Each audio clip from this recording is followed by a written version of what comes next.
Where did it come from? Let's follow this transport plane and find out. This is the desert of western Nevada, already well known for its nuclear tests by the Atomic Energy Commission here at Yucca Flats. Adjoining this AEC test site is an active aerial gunnery range. Early in 1955, by presidential order, 60 square miles of this prohibited area were set aside for a special purpose. There's a narrow air corridor to reach this spot on the map. Air charts order closed to all personnel and aircraft except on orders from the Chief of Staff, U.S. Air Force. The name of this isolated spot in Nevada is Watertown, and its very isolation is of the greatest importance.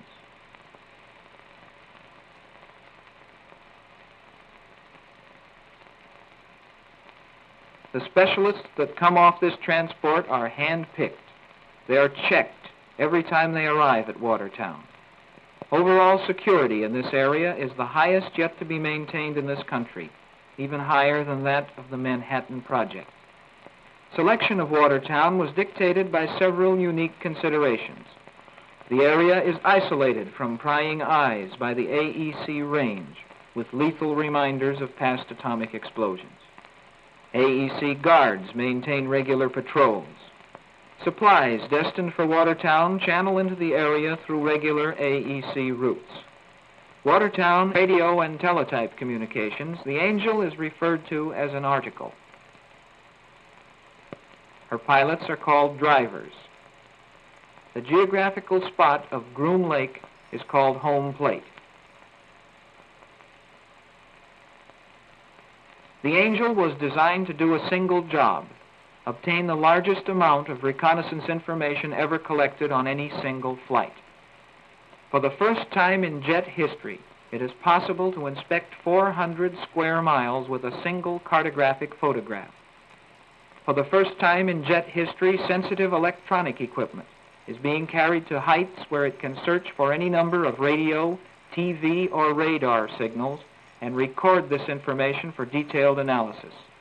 There are already 12 alternate equipment loads for the U-2. Development of the Angel and the information gathering equipment that it carries is the result of the most experienced judgment applied at every critical point. A select group of capable, dedicated men in industry and government, working with trust and cooperation, completed this specific project at the utmost speed. The idea for the Angel itself was born when Lockheed started a design study on the maximum altitude possible from a jet airframe for reconnaissance purposes. The Angel, then called the CL-282, took sufficient form to be presented as a proposal. Members of the Killian Committee, a portion of the scientific advisory group, defined the technical feasibility and urgency of the program. The optical and photographic concepts were envisioned by Dr. James Baker and Dr. Edwin H. Land. The original CL-282 proposal was then modified to produce even more spectacular results. On December 9, 1954, the go-ahead was given, and Lockheed's chief engineer, Kelly Johnson, called together his tiny 26-man Special Projects Engineering Group. Here were the problems they faced: to design, build an airplane, and fly it in 8 months. An airplane that would cruise well above 70,000 feet. One that would travel almost as far as a B-52 and remain in the air for 10 hours. A plane that would be completely reliable, with forced landings out of the question. A plane that would be the world's most stable aircraft for high-altitude photography. A plane that would be flexible in concept, to carry at least 12 different equipment loads and have no one penalize the others in weight. A plane that would weigh only 1 1/2 times the weight of the power plant. Weight was the critical factor in the whole project. Designers said they would trade their collective grandmothers for 10 pounds of empty weight. Pounds, in fact, were called grandmothers. But weight could not be saved at the expense of reliability, a real engineering challenge, met with proven know-how and a basic design so simple that it was almost revolutionary. The Angel is simplicity itself. All control surfaces are cable-operated. The tail section of the fuselage attaches with only 3 bolts. The inside of the 80-foot wing is just 4 big fuel tanks. The interior of the fuselage is plain and uncluttered. The cockpit canopy, stressed to handle a pressure differential of 5 pounds per square inch, is operated by hand. The pant leg engine intake ducts presented a problem. At altitude, near-perfect ram air distribution was needed to keep the engine running. The final intake on the Angel gives as good pressure distribution as would be found in a power plant wind tunnel. A unique gust relieving feature was designed into the wing of the Angel to reduce tail loads and wing bending in turbulence. The flaps tilt 4 degrees upward, and the ailerons tilt 10 degrees to completely change the airfoil characteristics. During development of the Angel, Kelly Johnson met with each member of the Special Projects Group at 7 every morning. Any problems occurring on the previous day were discussed and corrective decisions were made immediately. Subcontracting was virtually impossible. 87% of the prototype Angel was fabricated in one building in Burbank. Components were run through the company's big presses at night and on Sundays, then hidden from day shift workers. The C&J Manufacturing Company, for Clarence Johnson, was formed in an unmarked downtown warehouse to handle shipments from vendors in unmarked trucks.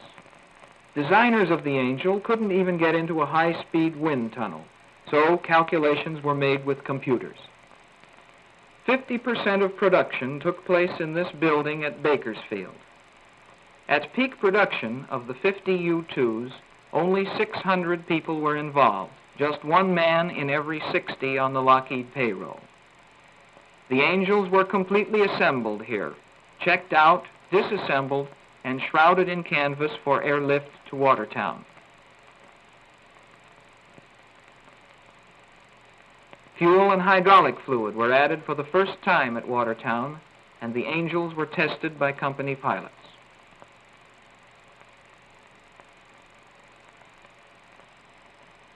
Because of its long, thin wings, the Angel has been referred to as a jet glider. It has the world's most efficient lift-drag ratio for powered aircraft, 25.6 to 1. That's better than many competition sailplanes. From 70,000 feet, the Angel can glide 300 miles without power. The engine for this aircraft was originally the Pratt & Whitney J57-37, a 10,500-pound thrust unit built for the B-52. A later 11,500-pound version, known as the -31, was developed specifically for the Angel. Pratt & Whitney President Jack Horner and Chief Engineer Wright Parkins crammed a normal 3-year engine development program into 12 months. The new engine has a 16-stage compressor with 9 stages in the low range and 7 in the high-pressure chamber.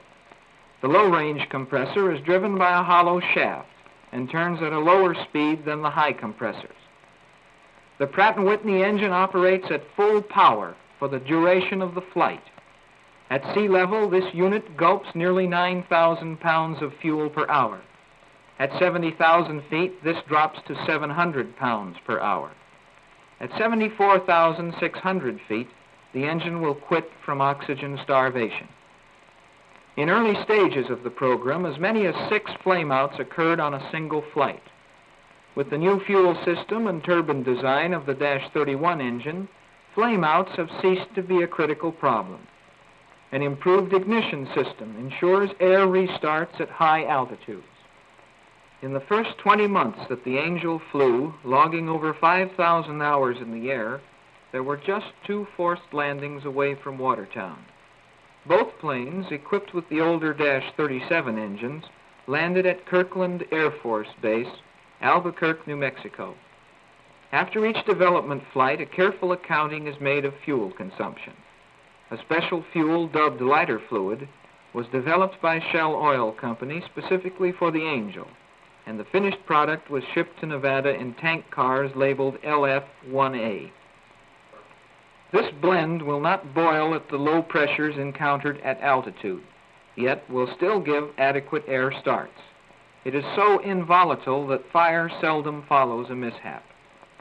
A simple 100-gallon slipper tank has been developed to fit each wing for extremely long flights.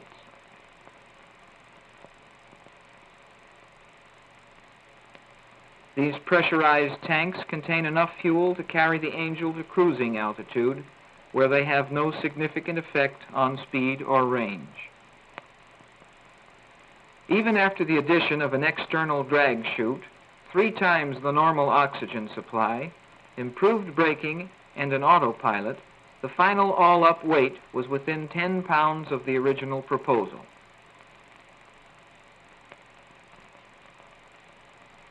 The Angel exceeded original performance limits in both ceiling and range. When the prototype Angel was flown across Death Valley to Watertown, Lockheed also found itself in the transportation business. Their own DC-3 made almost daily flights to Watertown with a hand-picked crew of flight line mechanics. The first unofficial name for Watertown was Paradise Ranch. This description was dreamed up tongue-in-cheek to encourage key personnel to accept assignment on this special project before they could be told what it involved. Anyone for golf? Many newcomers guessed that the project involved an atomic-powered aircraft and were astonished to find that they were to work with. 2 days later, in a rainstorm, the Angel went to 8,000 feet. That day it took 5 attempts to land the plane because it would fly on idle engine thrust. The unusual bicycle landing gear, designed for the lightest possible structure, weighs 257 pounds. A conventional gear on a comparable aircraft would weigh 750 pounds and take room out of the wings that is vital for fuel. Wing-mounted pogos drop off during takeoff, again in the interest of saving weight. Weight and space that paid off in an extra 1,500 feet of altitude and 100 miles in cruising radius.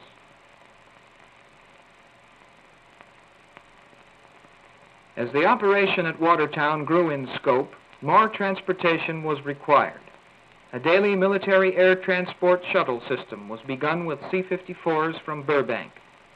In bad weather, one of these transports crashed into Charleston Peak, a few miles north of Las Vegas. 14 members of the Watertown project were aboard.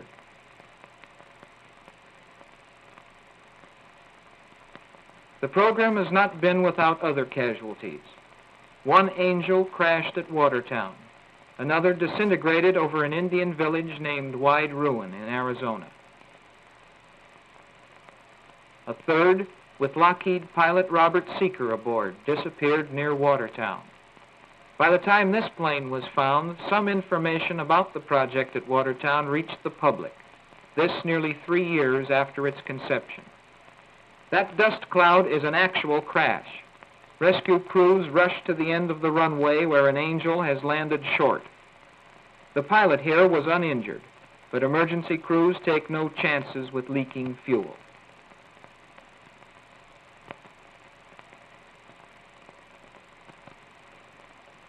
Salvage operations mean that this fallen Angel will soon fly again to rejoin its sister ships already in the air.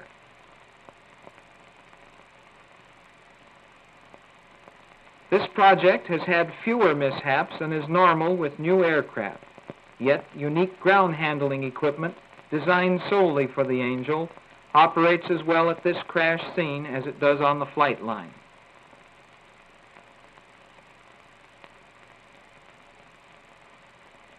Not all the difficulties at Watertown have come from the Angel herself. Extremes in weather, wind, sand and heat, snow, cloudburst, biting cold, an ever-present headache, but the Angels must be ready for tomorrow's flight. It's almost all work and no play for the temporary desert dwellers at Watertown. Just 72 airline miles distant is Las Vegas. However, none of Watertown's workers can visit these bright lights or refreshing scenery. Security is just that rigid.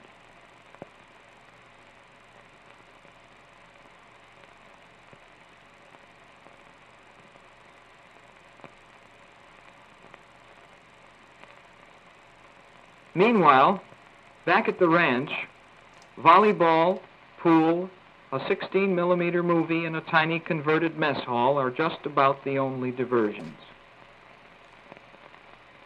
Those who remain over a weekend may explore long-deserted gold mines.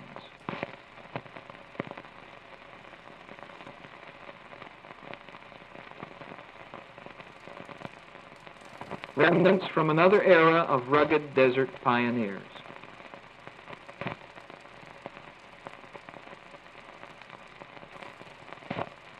Here, as seen by few men, is what the world looks like from 70,000 feet. These scenes were photographed over Arizona by Ray Gowdy, one of the 5 Lockheed test pilots who have handled all development and production testing of the Angel.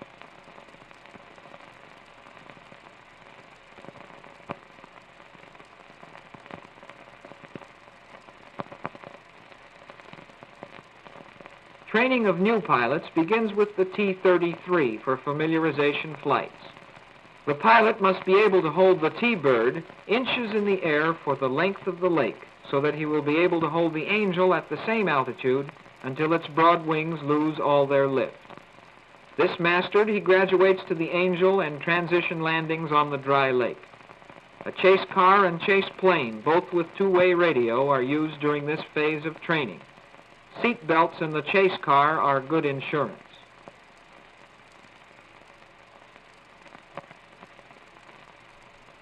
The new Angel pilot makes at least 3 landings with the pogos installed. She's a little easier to handle that way. Takeoffs are smooth from Groom Lake.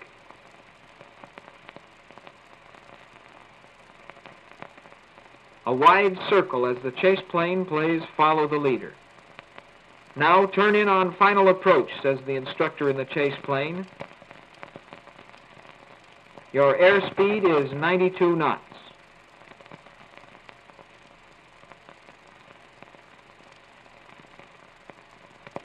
The chase car pulls into line and picks up speed. He's leveling off just a little high, and at 72 knots, here comes the stall. The best way to land the Angel is in a full stall, just like the old-fashioned airplanes with tail wheels. The broad, dry lake at Watertown makes an ideal location for this type of transition training.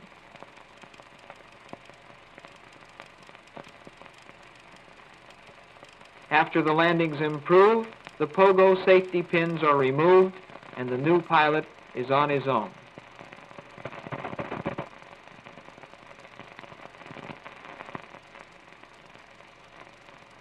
Sometimes the drivers taxi right up to the hangar doors.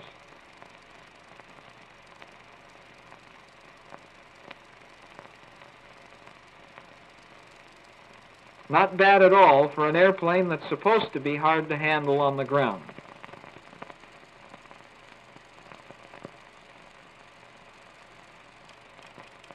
After a number of day flights, the new Angel pilots are ready for night transition and long cross-country flights.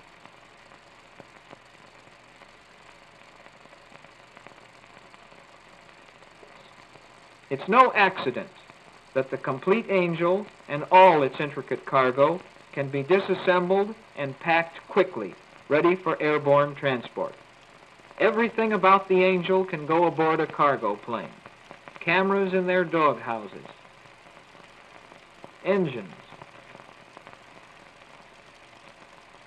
lab equipment and supply,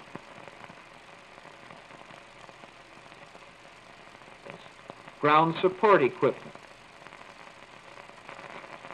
and of course the Angel, the result of foresight and planning, engineering, precise and rapid manufacture. That's it, what it is and what it can do, a vital chapter in modern American achievement. From the desert wastelands of Watertown, it's but a matter of hours to anywhere in the world where reconnaissance might be desired. The most important airplane, the most important cargo in the air today is in this single package, the Inquisitive Angel,